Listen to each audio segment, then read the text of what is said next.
ஒருத்தவங்க உங்களுக்கு தீங்கு நினைக்கிறாங்களா, கவலையே படாதீங்க. எதுனாலும் ஏசப்பாட்ட கேளுங்க.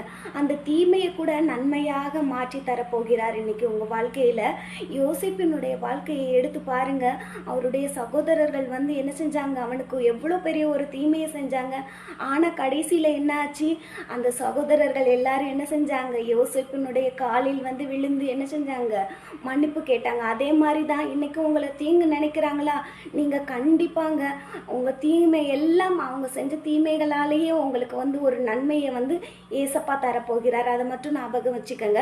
பாருங்க, ஆதியாகமம் 9ஆம் அதிகாரம் 20ஆம் வசனம், நீங்கள் எனக்கு தீமை செய்ய நினைத்தீர்கள், தேவனோ இப்பொழுது நடந்து வருகிறபடியே வெகு ஜனங்களை உயிரோடு காக்கும்படிக்கு அதை நன்மையாக முடிக்க பண்ணினார்.